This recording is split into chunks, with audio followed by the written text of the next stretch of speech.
Je me demande si la société actuelle, les parents sont assez assidus aussi à l'éducation de leurs enfants. Je ne m'actualise pas trop sur cette information. Ah ça je sais pas du tout. C'est bibliquement. Oui. Ce que je propose, si vous voulez, je peux vous la montrer en direct. Il n'y a pas que le harcèlement, il y a l'influence à bosser. Faut un minimum de... faut que les parents aussi se parlent à leurs enfants. Il faut déjà se rapprocher déjà de l'établissement, déjà voir si par exemple tout se passe bien avec les élèves, discuter avec son enfant. J'inscris ça dans le négatif. On ne peut pas accepter ce genre d'acte. De génération en génération, ça remonte. Harcèlement, je ne connais pas tout.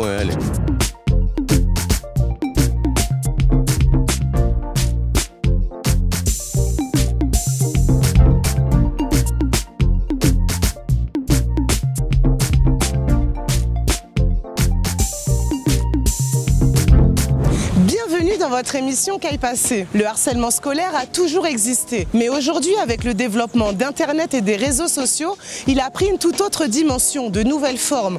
En effet, les harceleurs publient directement sur Internet les vidéos de leurs victimes, au grand désarroi des parents et des victimes elles-mêmes. À l'exemple de cette maman en janvier dernier qui n'a trouvé d'autre solution que de publier en réponse une vidéo menaçante avec un fusil. Mais justement, que pensez-vous du harcèlement scolaire aujourd'hui? Qu'aille passer en pays Guadeloupe, nous qu'à coûter les autres. Ça devient un fléau pratiquement identique à la violence. Les enfants peuvent souffrir parce que les filles qui sont gros, ils sont minces. Ils doivent se comprendre, ce sont des enfants. Ils sont différents des autres. Juste de la couleur de peau, c'était pas génial. Ton enfant peut avoir 3 ans, 4 ans, il pense déjà de l'argent. C'est tout dans la guerre, livrer même des fois. Quand tu n'as pas, tu es un peu...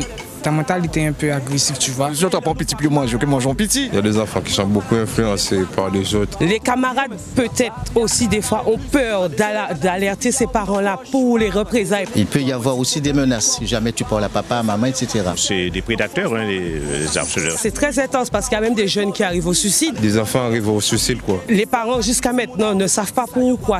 Et comme oui, justement, il y a responsabilité. Nous avons des responsabilités d'être très assidus à leurs enfants. On ne peut pas lâcher les enfants libres n'importe comment. L'éducation, c'est fondamental. Notre éducation part en couille, c'est tout. Non, la responsabilité des parents, elle n'est pas entièrement fautive. Il y a plein de lois qui sortent en ce moment, on ne peut pas tout faire les parents. Donc qu'est-ce qu'on peut faire? On prend les devants avant le problème soit là. Quelqu'un qui avertit vos deux. Parler déjà, les rassurer. C'est aussi aux parents de dire à leurs enfants de faire attention, de ne pas parler à n'importe qui. Leur dire vraiment qui ils sont et qu'est-ce qui se passe. Pour que l'enfant ne soit pas au préalable surpris et décontenancé et qu'il ne puisse pas perdre tous les moyens. Il faut aussi prendre du temps. Il faut les diriger, il faut les donner la bonne direction à suivre. Lui donner de l'amour. À la base, je pense que c'est la famille qui doit faire un premier travail. Il doit avoir à la maison de la communication. Il faut que l'enfant aussi parle à ses parents pour savoir ce qu'il en est aussi. C'est pas facile non plus pour les enfants de dire à leurs parents. Il arrive bien souvent que l'enfant se renferme sur lui-même. Maman, tu sais, j'ai été embêtée. Je saurais quoi dire. Quand j'étais môme, j'étais harcelé à l'école, j'ai redoublé mon CP. N'hésite pas à m'en parler. Vous savez, votre fille m'a embêtée.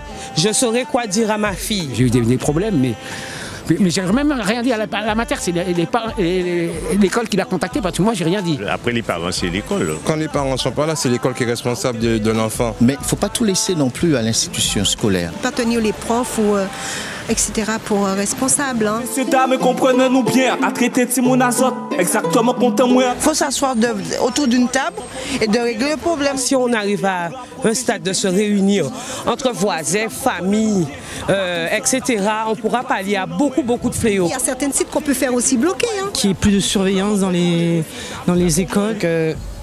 Les jeunes d'État changent aussi. Voir avec les autorités. Avec la gendarmerie, les maires, les parents d'élèves, tout le monde. Oh non, on peut régler ça entre nous.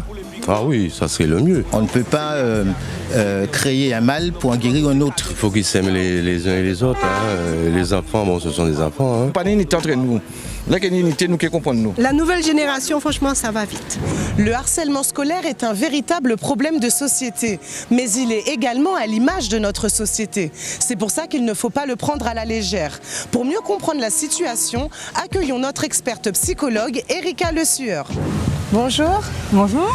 Alors déjà, est-ce qu'on peut définir ensemble ce qu'est le harcèlement en milieu scolaire ? Oui, tout à fait. Donc en fait, le harcèlement, c'est une forme de maltraitance. D'accord. Ça peut être moral, ça peut être physique, ça peut être aussi matériel, surtout dans les milieux scolaires. Et quelles sont les formes qu'on rencontre le plus souvent chez nous en Guadeloupe? Alors le plus souvent, ce qu'on rencontre surtout dans les milieux scolaires, c'est vraiment le harcèlement moral. D'accord. Voilà, où effectivement, le but en tout cas de cet harcèlement-là, c'est de vraiment en fait persécuter l'individu, peut-être aussi le contraindre à faire des choses contre son gré, des paroles, effectivement, ce qu'on va dire. Le plus souvent, c'est le harcèlement moral qu'on retrouve, mais on peut aussi retrouver le harcèlement matériel, où effectivement là, ils vont saccager en tout cas le matériel de l'autre camarade. Alors on sait bien que souvent dans ces cas-là, il y a quand même la loi du silence. Alors quels seraient peut-être les signes pour détecter au niveau des parents, savoir que l'enfant peut-être subit du harcèlement, parce qu'ils ont du mal à en parler? Oui, c'est clair, parce que déjà en fait, le fait d'être harcelé, ça provoque en tout cas chez l'individu en fait un sentiment de honte. Oui, déjà, donc, ce qui fait que forcément, il n'a pas forcément envie de parler de ce qu'il vit.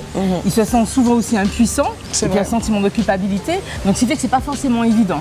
Après, ce qu'il faut savoir, c'est que le fait, quand on est harcelé, en fait, il y a des conséquences. Des conséquences notamment physiques. Donc là, effectivement, si l'enfant a un manque d'appétit, extrême fatigue, voilà. Après, il y a aussi des conséquences au niveau psychologique. Donc tout ce qui va être anxiété, de l'angoisse, du stress, même aussi au niveau social, des conséquences au niveau social. Par exemple, c'est des enfants qui vont se replier sur eux-mêmes, qui vont s'isoler, qui ne seront pas du tout, en tout cas au sein du groupe d'enfants. Donc c'est vrai que les parents, en tout cas quand ils connaissent bien leurs enfants, ils arrivent très vite à repérer quand même qu'il y a quelque chose qui ne va pas. Et comment réagir toujours en tant que parent justement pour aider cet enfant qui est harcelé?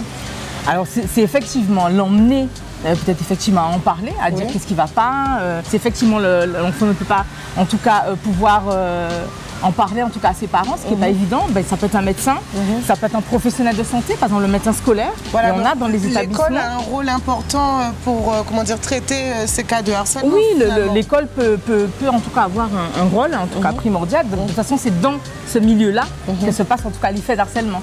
Donc forcément, ils ont un rôle à jouer dans ces faits-là. Alors on a pu constater en janvier dernier certaines dérives de parents aussi face au harcèlement scolaire. On a pu voir la vidéo d'une maman dont la fille était harcelée, qui menaçait les harceleurs avec elle-même un fusil. Donc ça a fait beaucoup réagir. Est-ce que vous pouvez comprendre que les parents avec les réseaux sociaux soient complètement dépassés? Oui, c'est clair. Parce que le harcèlement ne se limite plus finalement au milieu de l'école. Alors, c'est-à-dire qu'en fait, il y a une nouvelle forme d'harcèlement qui apparaît. C'est le harcèlement cyber, on va dire cyberharcèlement, avec toute la nouvelle technologie. Et c'est vrai que là, en fait, on n'a plus du tout de contrôle.